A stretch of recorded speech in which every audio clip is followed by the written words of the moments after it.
Hi everyone, it's Plastic EP coming in from Melbourne, Australia. Welcome to Interviews Down Under with my co-hosts Spencer Drake and Judith Salovitz. And we got a fantastic guest. Introduce him to us, Spencer. Yes, we have a music legend in our series.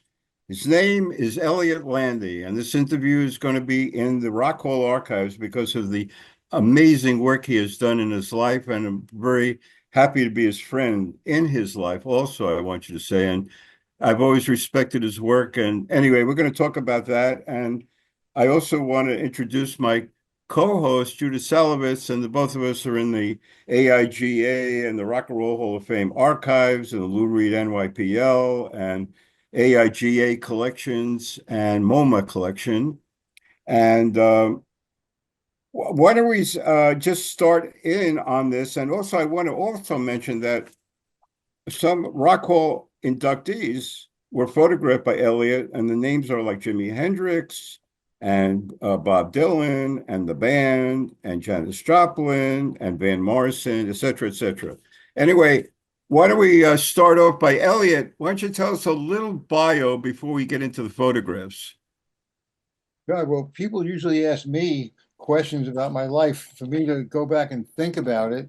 See, if I were to talk about my bio, I would talk about the first time that I knew I loved photography. So when I was like 13 years old, we were in a bungalow colony with my parents for the summer, and you had to be the 13-year-olds were counselors in training. So we went to rowboating and tennis and baseball, different things each week was something different.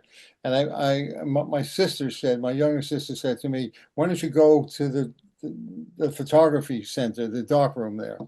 And I had no interest at all in photography, anything like that. I walked in there, I was home forever. That's how I felt. That's all I did for the rest of the summer. I just learn what to do, and I was helping other people do it, mixing the chemicals and making contact prints and all that. I have no Wow. idea why I love photography. I never even picked up the camera before this. I borrowed my parents' the family brownie camera, and I took some pictures of my two sisters just so I'd have negatives to print in the darkroom. I was so much into the darkroom, and 70 years later, maybe I see those pictures, and if I had seen the photographs, if someone, a young person, showed me those photographs today, I would say you're a really good photographer because they weren't just Wow. straight on pictures. I bent Yeah. down. They were sitting on seesaws. There were angles going this way and that way. Really remarkable for a young person to do a picture Right. like young. I was 13. I wasn't so young like that. And Wow. then I didn't pick up a camera again till I was out of high school. Till I was out of college, Wow. rather, not even out of high school. Yeah. Mm. I tried to join the camera club when I went to high school the next season, and I walked into the camera club to sign up, and they handed out a paper that says, "Give us the name of the camera and lenses that you have." I didn't even have a brownie, so I kind of slunk out the back, thinking, "Oh, this is too advanced for me. I'm not ready for that." And when I think of that now in these later years, it brings tears to my eyes because Oh, those 7 or 8 years with the camera would have been very interesting to wow. me to do. So, That's really cool. so Yeah. yeah, so it's a lesson for people to have faith in themselves. Of course, I had no Yeah. faith in myself. I was so Hmm. insecure about things. Right. So any young Right. people listening to this, just go for it. Right. Don't worry about Go. I whether you're always say good for that it or too, not. Elliot. Yeah, I say So, that too, Elliot. Go for it. I love that. so after I graduated from college, I Ah. didn't have any idea what I wanted to do, and I got a job at a dress company called Princess Peggy in New York City, and within 6 months I was out of that, and I realized I had to find something I like to do, and I like two things. I like going on dates with girls, and I like photography. I picked up a camera again after I graduated from college and I like that. So I decided I may as well be a photographer because I don't want to live from Wow. the other thing like that. And then during those years, I was of course against the Vietnam War and for positive things in life. And Mhm. I started to work with underground newspapers and take pictures Mm. of peace demonstrations and Right. pro-abortion rights demonstrations. Um, Mm. and the mainstream press wouldn't be interested in that at all. They didn't want anything. I went up to Associated Press one time with some pictures of police beating people in the street when they were demonstrating. There was Wow. demonstration against the South African diamond mines, and very peaceful. There was just a few people there, and the cops come running in with batons and sticks and start hitting people. And there was one man on crutches, and they caught up to everyone else was running away, and they caught up to him, and they were beating him while he was on. They beat him to the ground anyway, like that. Wow. So I was just doing this work. I wasn't getting paid for it, of course, and and I became first I was with a newspaper on the west side of New York City, and then I switched over to an underground newspaper that was formed on the Lower East Side of Manhattan called the Rat, Subterranean News, meaning underground news, like that. I'm Mm. going like this. You can't see my hands. Underground news, and I became the photo editor simply because I like to manage my own photo. I like to choose my pictures that get shown and how they're laid out and stuff. So I was the photo editor, which of the Rat. And Wow. one night after we put the paper to bed, it was on the Lower East Side, Second Avenue and Sixth Street. I was walking down Second Avenue and I see a theater marquee, like an old movie theater, but it was a marquee. They're having a show there. It says Country Joe and the Fish. And I was with two friends from the That newspaper. must have been What the is Fillmore that? East. No, it Was that wasn't the yet. It Fillmore was East? no, it was the Anderson Theater. It was before the Fillmore East existed. Oh. It was a few weeks, a month or so before. Mhm. So I said, and it said light show. And I said, what's a light show? I have no idea. So I walked over to the box office, and as I was near the box office, I heard the music coming out, rock and roll, Country Joe, great. And I had a police press pass from my work with the newspaper. I showed it to the lady at the box office, and she waved me in. So I went in, and I'm kind of hit is the best word, but in a good way. Mm. Sweetly walloped, I guess we could say, to that by this light show, an incredible full stage light show, and the music, amplified music, and I wasn't blown away. I was sucked in. It's better than blown Right. away. Right. Right. And I wanted to go up close to see the musicians rather than, so I took out my camera. It really wasn't inspired to take the picture from the back of the auditorium, but Right. I took out my camera and I went up close. I started taking pictures, and that was the beginning of of my music photography. Right. And after the show, I went upstairs to the dressing room. There was in those days, nobody was taking pictures of these things. And I had like a couple of cameras around my neck, and I just walked right past, and no one even stopped me about it. So I was in the dressing room with Country Joe and the band. Also, Linda Eastman was there as Wow. well. So as a photographer, she was Right. there. Right. So Right. Right. that was the first time I met her. 2 weeks later, Janis Joplin, Big Brother, and the Holding Company were playing. And I went there. I'd never heard of them, of course, and I was really knocked out by Janis's singing. I would say of all the concerts I've seen, those early performances I saw with she and Big Brother were the best, probably the ones that Wow. affected me the most. I would say, yeah, I remember being there, and I also went into the dressing room. I was allowed in the Anderson Theater, and I didn't even talk to Janice at all. I talked to some of the guys, and that was it. But uh, I got some good pictures, and I was able to get an assignment from New York Magazine to photograph them. And Wow. that included they were going to Detroit for a gig, and I went with them to Detroit uh, on the airplane. I hope, and I was just taking pictures, and from those photographs, before that, like maybe 2, 3, a month or two before this, um, I had Bob Dylan was playing at the Woody Guthrie Memorial Concert in the Carnegie Hall in New York City. It was the first time that he appeared publicly since he had his motorcycle accident. It was a really big thing, and I Yeah. had written to Bob's manager Albert Grossman to get tickets for it, and I was going into as a photographer.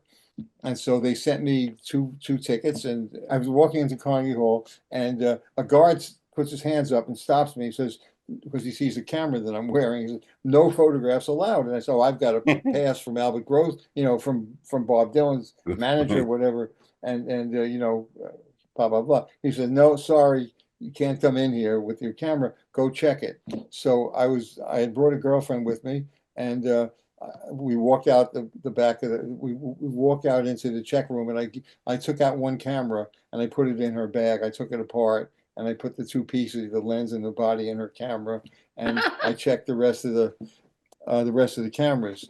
So I wait. So we got eighth row center seats. I mean, really the best seats. It's considered the best seats in a when you're seeing a play or anything. And the place was packed. You can imagine that the tickets sold out as soon as they mentioned his name. But the office sent me these tickets, and I thought I was there to take pictures. So I waited till Bob came on, and then I kind of bent low in my seat, and I was taking some pictures. So at some point, I see a guard waving to me from the side of Carnegie Hall. He sees that I'm taking pictures, right? And I ignore him, and he keeps waving to me. And then there's a woman with him who's telling him to get me or something. And he starts to walk around the audience to where I'm sitting, you know. And when I saw that, I put up my hand and said, I'll be right there. I'll be right there. And then I just continued to sit, and they said, no, you got to come out. You can't stay there. So they asked, so it's going like this.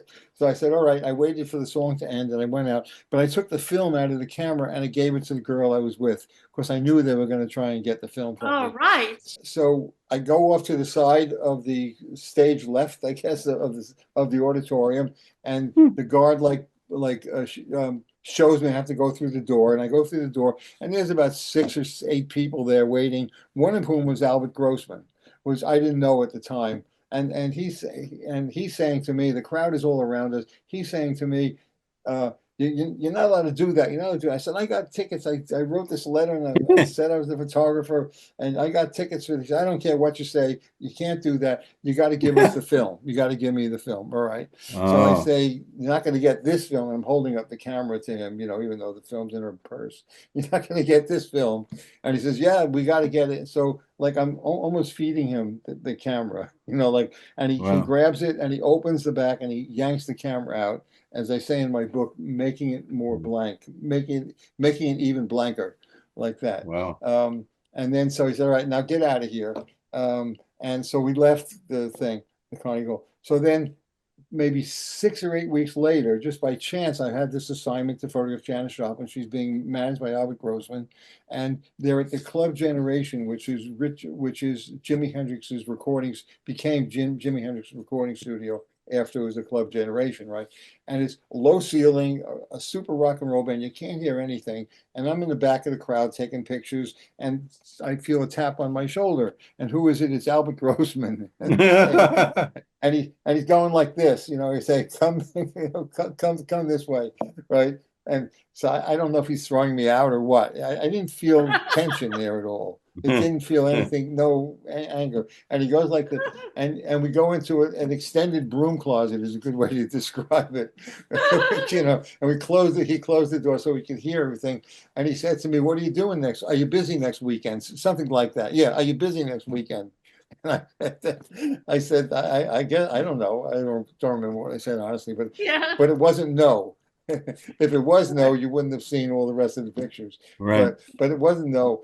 And then I said, why? He said, well, we have this new band we need pictures of. And he starts to talk about the band. I said, what's the name? He said, well, they don't have a name yet because we don't know if they're going to have a name or they want to be free to do. They want to be free to do any kind of music they want. They play all different modes, genres of music. So anyway, he said, okay, if you're free to go up to Canada next weekend, I think it was, then go up and meet the guys in the recording studio. So I went up to, I don't remember the name of the recording studio, but it's down in the history book somewhere in New York City. And I met Robbie Robinson in the lobby, and I showed him my performance pictures, you know, and he said, well, these aren't really the kind of pictures we want, but I see they're good pictures. And so they asked me to do, and then he said, come on into the studio and meet some of the guys. And I believe I came into the recording studio, and it was Chest Fever, the introduction to Chest Fever, which if anyone knows what that sounds like, it's quite like, you know, Welcome to the Gates of God in that kind of music in it. And then they just said, okay, fine, you know, come on up to here. They told me where to fly to, and they picked me up at the airport. And that was how I met the band. And I always talk about the graciousness of Albert because he was really angry at me for doing that stuff. And he just let go of it. No, he let go of it. He saw, he sensed, he knew whatever reason. I mean, he looked at my pictures of Janice, actually. I mean, and that's why he asked me to do it. I gave him as a courtesy when I did the photographs for the assignment. Um, I gave him some prints. I brought some prints up for them to look at. Okay, and I didn't really know that, but there was one less that I got back than I had brought up there, and some months later I saw that he had pinned it on his wall. So it was a Wow. beautiful picture of him, of Janice hugging him from behind. Very touching, very Oh, that's gentle. nice. So the lesson of this: don't stay angry, be kind, don't hang on to anger. Always look for a better way. And he got a lot for what I did for with my pictures, and I got a lot from him. So be loving. Did you end up So telling Grossman that you got the photos of Bob Dylan, and did he ask to see them? no, he never asked about that actually. That was Hmm. passed, and I mean one picture was published in this newspaper, this underground newspaper, the West Side News, and, as a story. It was no, and they weren't used for years later anyway. So let's get into some of these other Okay. personalities. Let's start with Jimi Hendrix. The band and Bob Dylan were friends with a journalist named Al Aronowitz. He was a writer, a really good writer, and I think he was maybe the music critic for the New York Post, things like that. And he'd written books. Really, anyone who who doesn't know, if you're interested in music writing and the '60s from that time period, early '70s, Al Aronowitz is his name. So he was Right. a friend of Bob Dylan, and a friend of the band, and I met him while I was photographing and hanging out with them. So when Jimi Hendrix came back from London, he left New York City where he played in the West Village, and Yeah. he became a star in London, and he flew back to the United States as a superstar. They flew him by helicopter to the Pan Am building, which is now the Met Life in New York City. It's over Grand Central Station, and there was a club at the top of the Pan Am building, um, and that's where they had a press conference. So I went to that press conference like that, Ah. and was interviewing Jimmy. As the job that he had was pretty prestigious in New York City at the time. Yeah. So he was sitting next. So he was interviewing Jimmy, and I sat next to him while he was doing that because we were friends Wow. doing that. And I took these beautiful pictures of Jimmy just in just very close. You have to see it on my website or in my book or whatever, but they're really Yeah. nice and such a sweet man. I didn't really, Mm. we maybe said 2 words, three, five, 10, to each other, but really I stay out of things. When I'm photographing, I don't, I don't put myself in the middle of anything. I just stay on the outside, and I don't ask people to do anything. I don't dance around the people. I just stay as far away as I can. So even though I was sitting like right across a small table from him, I didn't say Yeah. anything at all. The other one, as you well, Moondance, Van Morrison. Great cover photograph you did, Elliot. Okay, good story for that one too. I had photographed the band. I believe I did that even after Nashville Skyline, the Bob Dylan cover. I'm not Mm. sure of that, but I think I did. And Warner Brothers Records called me because I lived in Woodstock and Van had moved to Woodstock also. So they knew I was nearby. I don't know how they knew, but maybe. I don't know. So they called me to go over there to his house, and he was living in the same house that Richard Manuel and Garth Hudson of the band had been living in. And I've had Mm. photographed them in that house and outside that. It was overlooking a very large reservoir, really beautiful scenic view. Uh, Mm. so Van moved in there when they moved out, and I guess that's how he found the house. Um, and he had, when I went in, he had a giant pimple on his forehead, like really big, not just a little thing, like a part of a strawberry almost like that. Wow. And it was before the days of retouching, you know. Right, So right. basically what you saw you got, You got right. So but my style of photographing from early on was to go really close into a face, and I would like just go from here to here, from the middle of the forehead to the chin, and just because it looked good. It wasn't any reason for it. It wasn't making any kind of statement at all with it. nothing political, but it was just how it looked good to me. And so I had a special a lens that would focus that closely and let me do that.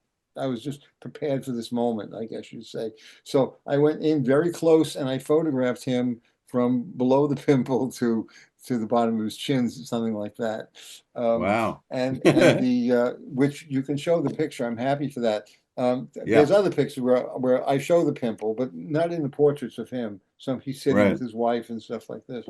So you can't see this pimple if you want to see what it looks like for some silly reason. But Wow. well, I'm sorry. I shouldn't say it's a silly reason. That's not fair. For some curiosity, no, curiosity is great, and after hearing the story, you may want to see it. So please enjoy it. So the lighting of that is exquisite. If you see the Mm, picture, the lighting in the room, it's just the wall, the color of the wall, and that's all natural mm. light. It was just the way it came in through Wow. curtains we had. I don't know why it was, Yeah. and to me, it looked so much like Van Gogh. There's this portrait of Yeah. him just has this feeling of Van Gogh looking, a self-portrait of Van Gogh or something like that. One of Van Gogh as we know him from his self-portraits is what I'm saying. It looked like, Wow. and Van deserves that. I mean, he is that kind of a abstract genius with words. He's not, Yeah. Yeah. well, it really fits him verbally. The Van Gogh, how Van Gogh paints, and so on. Right. They're beautiful photographs, by the way. And Thank you. and Thank you. I want to go into an album cover, which we had a loft together. Elliot and I had a loft together, and he was going away. And I said to Elliot, let's do an album cover when you come back. And we did Carolyn Moss on Mercury. It was a beautiful photograph.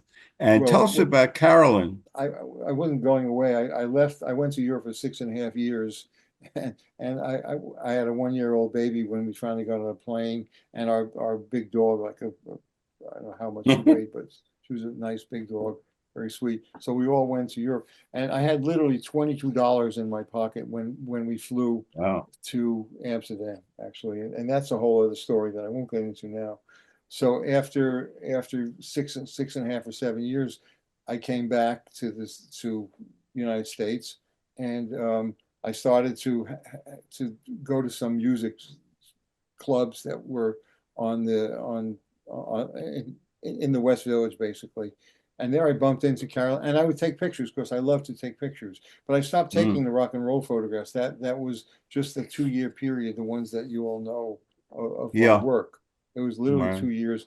And then I just all I wanted to do was photograph my wife who was pregnant and the baby. And I felt that the way to my goal was always to in some way make the world better, to Mm. help with Mm. my picture, to help people feel good or whatever, to share beauty. And I think if I want to make the world better, that's a little too pontificating.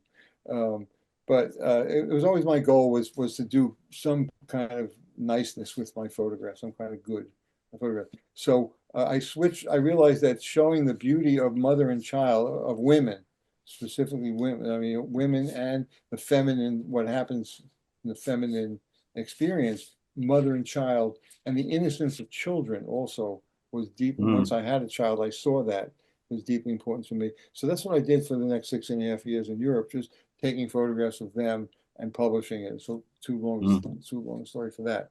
Um, and the rock and roll was gone for me. I had almost nothing to do with that period of my life at that point. So All right. I came back and I met Caroline Moss and Spencer. I don't know, how did we meet, Spencer? I don't know. I mean, I know the picture came to me and I said, oh, okay, and it became this beautiful black and Oh, white cover. yeah. And, that's basically it. It's sort of like I got the picture and it was with you. And so Yeah, ironically, that's he how did a we, beautiful job. He's always saying in this interview, he's always saying my picture of you. He did a gorgeous design job of this. thank you. Caroline Oh, that's nice of you. Caroline wore a hat because she was Yeah, that's it. mimicking Right. the Bob Dylan Nashville Skyline cover where he wears a hat. So she said, I want to wear a hat like that. And she tried to look like, I don't know what she was doing. She was posing or something like that. But it's quite lovely. Fantastic musician, fantastic music. Caroline Moss, Right. Carolynemas. Get it from the old record stores or record Yeah. sites, wherever you can get it. Really beautiful first album. The second album, I'm sure there was some good stuff on it also, but I remember the first album was so Yeah, incredible. the first cover is beautiful. It's one of my favorites, Elliot. I'm telling I'm you. talking I about mean, it's a the music. oh, the music's great. But the That's first great. album, the music Yeah, is no, great. I mean, that's probably a best yeah, album, to that's tell you what the I'm truth. saying. Yeah, Yeah, I totally agree. yeah, Now I yeah. want to go And back to Bob. I want yes. to go back to Bob Dylan, the Nashville skyline cover. How did that evolve? It's such a simple shot, but it's beautiful. Thank you, dear. It Um, is. I had photographed the band very successfully, and during that, and got friendly with them also. So after the music from Big Pink, I had met Bob once at a party at Albert's house, and we just said hi. We were introduced, Bob Elliott, that kind of stuff, and there was really no conversation at all between us. Um, and then he had had this motorcycle accident and hadn't been in public or had any photographs shown of him in around a year, I guess it was. And Al Aronowitz, our aforementioned friend, worked with the Saturday Evening Post, and he convinced Bob. You don't convince Bob; you suggest it, and if he likes it, he does it. So he suggested to Bob that he that the Saturday Evening Post would like to have a picture of him on the cover. They were doing an article about rock and roll music, and they wanted to Mm, put Bob on the cover. So Bob mm, agreed to this, and they called me. Al called me up, and he said, "We need a picture of Bob for the cover of the Saturday Evening Post." Very mm, informal, nothing to do with the Saturday Evening Post personnel, with their corporate thing at all. It was just you're taking the picture for us or with us, not even for us, with us, and then we'll give it to them and they'll use it, like that kind of stuff. Um, so that's the first time I met Bob, and we really got on. I mean, we were talking for a long time about stuff, and yeah. the one thing I admired about him, not one of the things I admire, of course, I was definitely a fan of his music. You can't not be a fan. In those years, if you have any conscience, you can't not be a fan of his music. And we hung out and we talked and blah blah blah. And then I moved up to Woodstock after that. And one time I was in my house, one day I was in my house, I got a phone call from him, and he says, I want you to come over to the house. I just got back from Nashville, and I need a picture for the back of the album, not the front of the album, Oh, like that. wow. So, because, well, what if you know the album, on the back is a picture of the skyline of Nashville, Right, and he right, called it Nashville Skyline. So he was going to right. put the back cover, Of what course. became the back cover picture, on the front. I just wanted a little picture of himself for the back, nothing Right. too important, I guess. So I went over there, and we did a few different shoots for that. He came over to my house once, and I stood outside, and then I photographed him in town in Woodstock. And he always had the same jacket on, and I didn't even think about it, but the jacket was the same one he wore in Blonde on Blonde, on the cover of Blonde on Oh, Blonde, wow. and also Wow. John Wesley Harding, the album John Wow. Wesley Harding. It was the same jacket. Yeah. Mm, I found this out later on. I didn't recognize the that's a great jacket at story. all. But so I go over to his house, and for the third casual session, well, no makeup people there, no art directors, nobody saying anything but the trees whispering, I guess you'd say. And I always waited for color photographs. I waited till the end of the day, about a half hour before the sun sets, maybe something like that. Is in the film business, in the movie film cinematography, call it the magic hour, because it's the most beautiful light. The color of the light is really Mm, warm and beautiful. mm, So I always wait for that time. So we were hanging out in his house, and when it was time, I said, "Come on, let's go." And I left first, and we had not talked about what we were going to do, where we were going to do it, nothing like that. That's mm. how I like to do things. We start to walk around, and I take a few pictures here, and he sits down on a step like this, and we were just walking around, and the ground was kind of wet because the snow was just melting. And at some point he said to me, he said, "Why don't you take one from down there?" And he points like this. You have to see my finger here. He points to the ground, right? Why don't you take one from down there? And uh, I immediately, without even wondering about it or thinking about it, just start to get down on my knee to take the picture and pick the camera up like this. And he's saying to me, um, he said, right, he's then asking me, do you think I should wear this hat? And he's kind of taking it, ready to take it off or put it on. I don't remember which one, but he was going to, you think I should wear this hat like that? And I took the picture at Oh, that moment wow. while he was saying that question.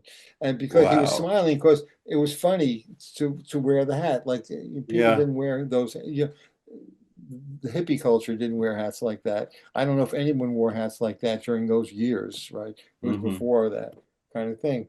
And so he was, Wow. it was, I used to say he was goofing. That was the expression in the 60s for making fun, just having fun with things, you know. So he Yeah. was just goofing around and should I wear this hat? So I said, I don't know, and I take the picture, and that's the moment where And that's he's the that smiling like that's that. incredible. There's stories like that. It's so much. I That's have, a I great have, story. I have to insert a mystical story here. That picture has kind of been the keynote to my, I won't say my career, but my, because it wasn't about a career for me, being known, for my work being Mm. known. All right. So when I sent in the bill to to CBS Records, I didn't bill for very much. I didn't really know how to charge money for these things properly, but it came for like $300 fee and $140 for renting a car and 10 rolls of film and processing Oh and my. gas and tolls, whatever it Oh was. my God. And then on top of that, New York City sales tax. You have to add, the New York City Yeah. sales tax.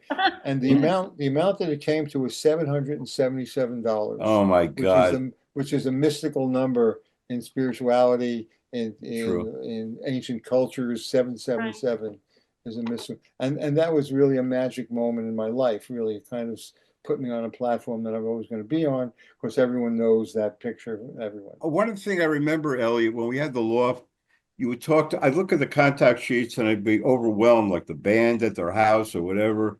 And you told me this, and I always remember this. He says, you have you have a lot of best shots on a sheet. That's the other thing about you. But you said you would look for the moment. I never forgot that. Hmm. You said you look for the moment, and that's the shot that's above all the other, we'd say, really good shots. Mhm. You know Right. what I'm saying? And you Yes. always, that's the shot. I always remember that. I tell people that. I I'm said, astounded. look for the I have moment, to. the moment. I need to interview you so you remind me about what was going on in those years with me. I don't remember. I remember where we were, but I don't remember anything like that. So, what I call it, Cartier-Bresson called it the decisive moment when he Oh, when he writes about his pictures. Um, wow. for me, just to share this with anyone who's being a photographer, I judge a photograph by how it makes me feel. So you can look Mm, at a lot of pictures and this is good, this is good, this is good. But the only way I know the best one or the best ones is it gives me a feeling inside. And then, because I can go mm, back and forth.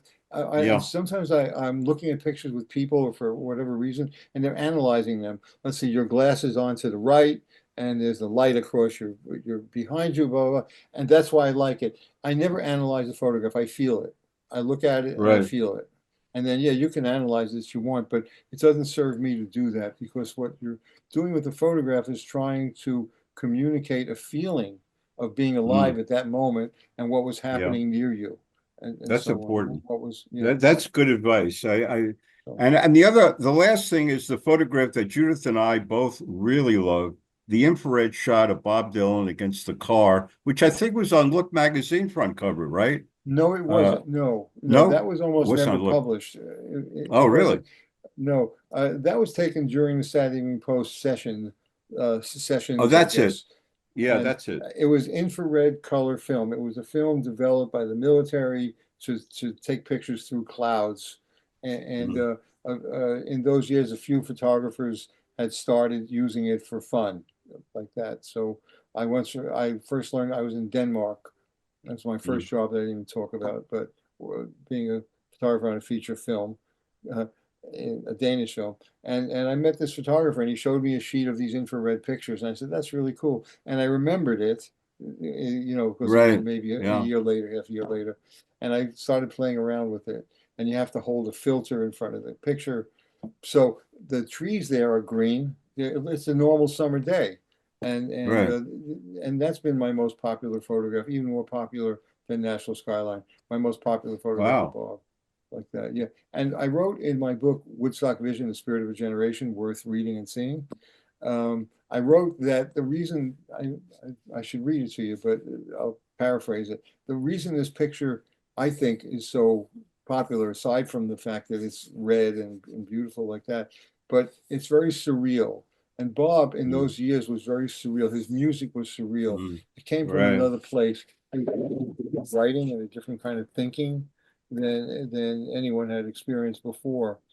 And he was otherworldly. His music and his words were so different than things we had experienced, and the way of thinking that was encapsulated by those words. Mm. So that the infrared color picture is also an otherworldly photograph, like he's on another planet somewhere where they have red trees and his face is Wow. ashen white and so on. Yeah. So this is what I wrote in my book some years back. I don't know if it's true or not. How do people get in touch with you for your books, Elliot, if they want to buy your books? It's ElliotLandy.com. ELL, two T's, two L's, two T's, ElliotLandy.com. And I sell signed copies of my book or unsigned. I don't think I sell unsigned. Unsigned you get from Amazon. There's somebody kind of selling them on there. They're not Yeah. supposed to, but it's good the books go out. And it's good because they can just sell them more cheaply. And there's a lot of used ones around. So if you can't afford the new one, get a used one. It's getting the Yeah. book matters.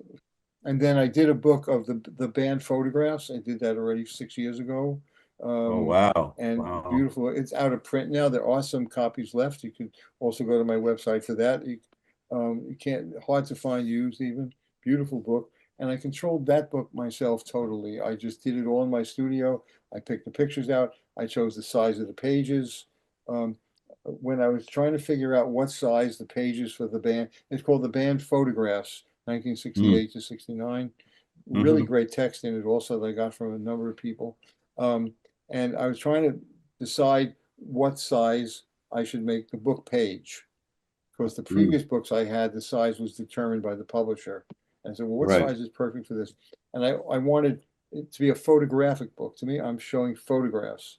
I'm not, and so I I tried 10. Oh, so it has to be also square pages because photographs could be vertical or Mm. horizontal.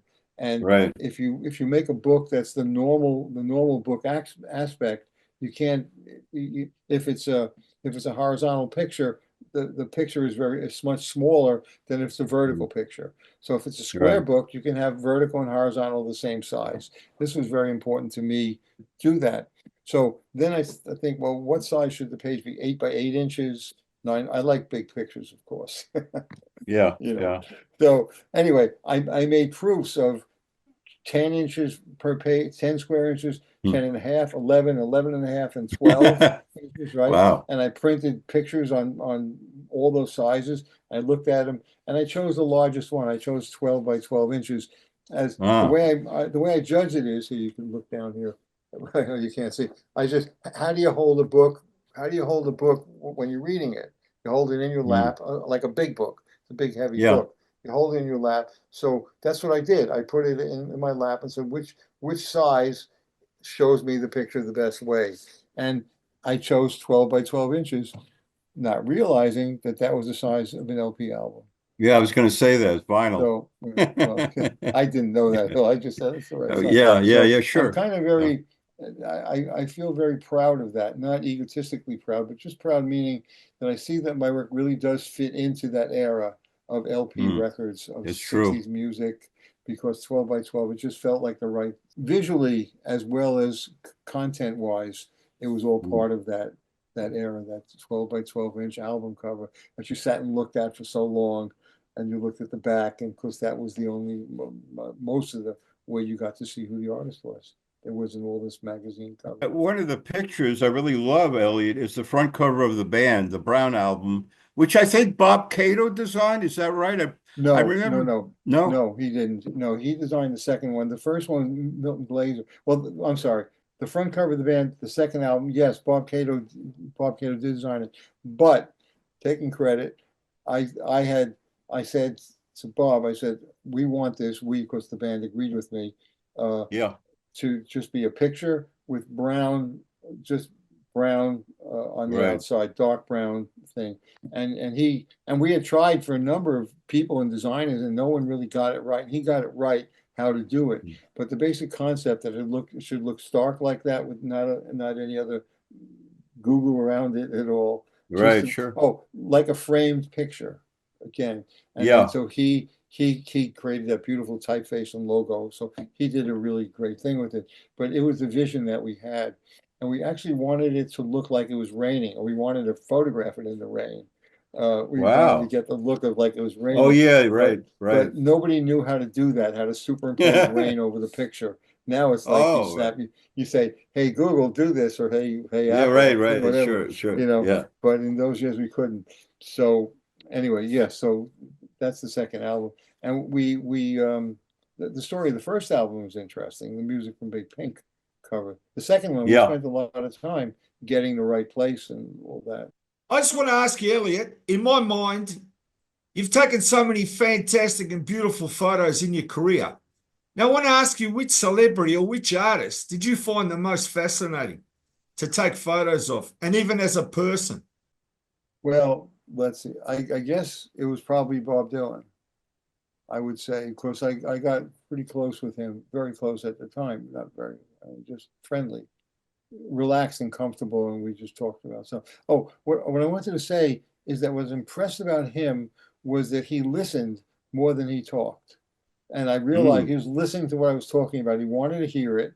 And I realized how admirable how smart that is, because he knows what he already knows. But by listening to me, he finds out something new. And I said, wow, Right. that's really a smart man, not just talking away and stuff Right. like that. Wow. So That is great. I remember that recognition, and that's how he was. He was listening. He really heard that. So uh, I hope I don't insult that. I mean, all the guys in the band, I was friendly. I was friendly with them all, but I never had that kind of deep conversation that I had with him. And Hmm. also, when I was photographing Janice, we were very comfortable with each other, but there was never a deep conversation. And there probably were some other people. I may be calling you back at midnight saying, "Oh, I forgot to mention this one or that one." Also, I remember having a really, really close conversation with Van Morrison as well. Yeah. Ah.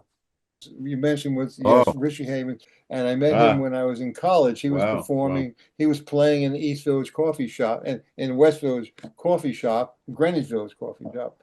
And I was blown away by him. He sang Hard Rain. He sang Bob Dylan's Hard Rain song. And Mm. I saw him many times in years later, and I said, "Can you sing that song?" And he never sang it again that I heard. But he said he was singing it during those years. And I brought him, and we used to come back and we were hanging out and talking. And I brought him over to my fraternity house one night. We paid him to come, we paid him to do a gig there, like that. And then I became friendly with him. I was over his apartment a few times in the East Village where he was living. And I was there when Kennedy was killed. He wasn't there, Wow. but I Wow. was there. I remember being up in the Wow. apartment with the guy that played drums for him, I think, and we were just hanging out with another friend of mine from college. We went downstairs and we heard it in the street, and I remember that moment of being there. But over the years, I've Yeah. seen him here and there, and so I have a beautiful interview with him actually. I use part of the interview. It's a video interview. Uh, Part of the interview is the end word to my book. It's the last page where he Mm. says Woodstock wasn't about sex and drugs. It was about, I don't know what he said exactly, but this is what's in my book, but I don't even have a cover to show you. But Sure. anyway, I call it The Essence of Woodstock by Richie Havens. And it's just the part where he's talking about, he says, rock and roll was the first generational primal scream. Woodstock was an envelope of consciousness, a way of being. We had a different view of the world, and we wanted people to know that the world wasn't as negative as most people thought, that there were a lot of positive things that we could make happen for the betterment of our planet and the world around us. And Wow. then yeah, so yeah, this book has great text in it. I have to say Beautiful that words. I mean, it's a picture book. I read the text of that book maybe 25 years after I wrote it, after it came out. I read the text again. I mean, I wrote the text, but I Mm. read it again, and I Beautiful. was very impressed with it. I said, wow, this is really good. I've completely Yeah. forgotten about it. I never thought about it. So now whenever I give people a book, I say, but please read it. I want you, Yeah. I don't make them promise, but I say, please, there's enough broken promises in life anyway. And today more than ever, in this Yeah. day and age, in our time, those words are so important Yeah, and I Right. think hopefully so touch, too.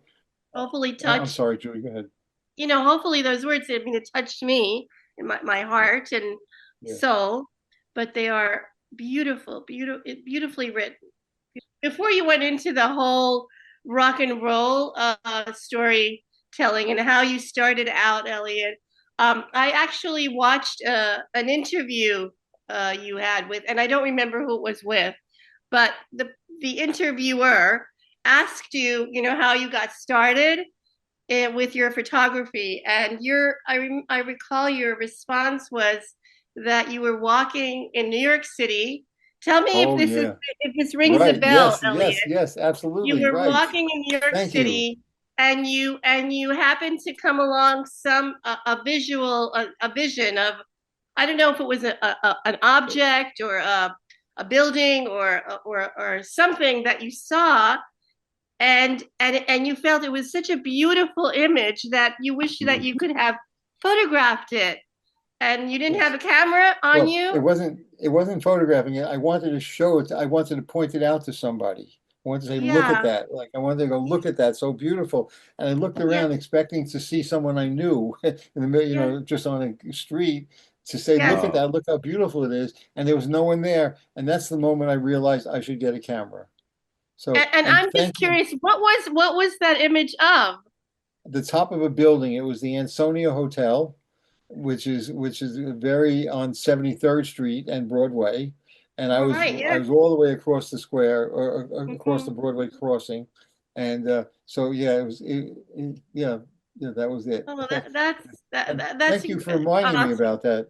So I want to talk about this book. This is not the final version of the book, but it's got this picture on the cover. It's $15 on Amazon, and I call it Woodstock: A Spiritual Moment in Time. And I wanted to talk about. I did this for the text. I had a few. I invited some people to write text for me and so on, to write their own story, what they were talking about, just to write it out. Um, and I want to say just what Richie, when I read what Richie Havens said also, that's what we're talking about. You have to remember that there are lots of good things in life. That's really important.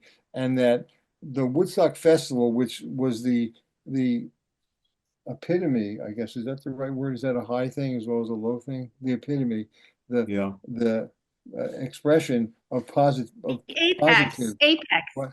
The what? the The what word? apex, The apex. Thank you. apex. Thank you. Thank you. The apex. Epitome is the other, Yeah.